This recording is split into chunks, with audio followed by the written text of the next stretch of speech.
Hello friend, আজ আমরা চলে গেলাম পাটুলিতে। আর সেখানে গিয়েই দেখতে পেলাম আকর্ষণীয় এক মেলা।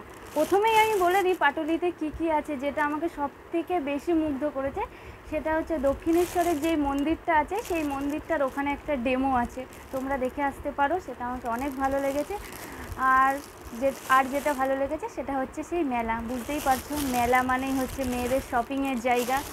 সেখানে গিয়ে প্রথমেই আমি দেখতে পেলাম একটি ড্রেসের দোকান, আর সেখান থেকে কিনে নিলাম এই ড্রেসটি নাইট ড্রেস হিসাবে পরার জন্য।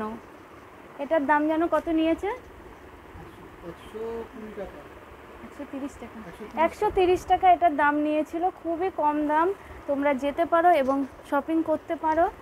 নেক্সট হচ্ছে এই পাফটা আমি কিনেছি, যেটা আমার অনেক দিনকার কেনার ইচ্ছা ছিল, কারণ ঘরে একটা পাউডার কেস ছিল কিন্তু পাফ ছিল না, সেজন্য এই পাফটা কেনা হয়েছে।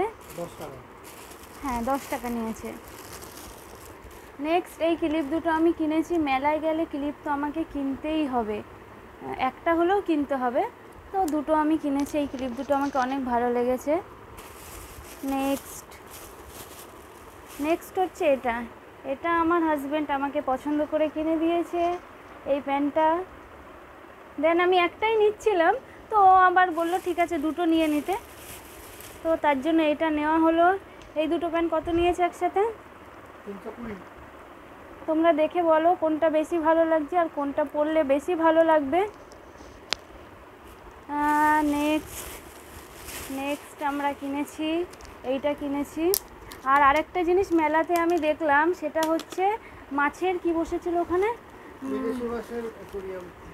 হ্যাঁ অ্যাকোরিয়াম বসেছিল, ওইটা খুবই সুন্দর ছিল, ওটাও দেখে আসতে পারো। আর একটা জিনিস ওখানে আছে, সেটা হচ্ছে ভাসমান বাজার, কলকাতার প্রথম ভাসমান বাজার। দেখাই, এটা কিনেছি।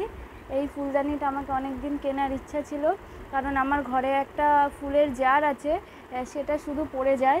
দেখাও একটু জারটা কোথায় আমি বসাবো। এই ফুলের এই জারটা বসানোর জন্য এই ফুলদানিটা মেন আমি কিনেছি। এটাই। আর আমি ওখানে গিয়ে খাওয়া দাওয়া করেছি। কি খেলাম আমরা? ফার্স্ট এগরোল খেলাম। দেন আমি ভাসমান যে বাজারটাতে ঢুকেছিলাম, সেটা হচ্ছে গিয়ে খুব সুন্দর ছিল। ওখানে একটা চায়ের দোকান আছে, খুব ভালো চা বানায়, সেটা খেয়েছি। তারপর দেন বাড়ি। চলো টাটা, গুড নাইট।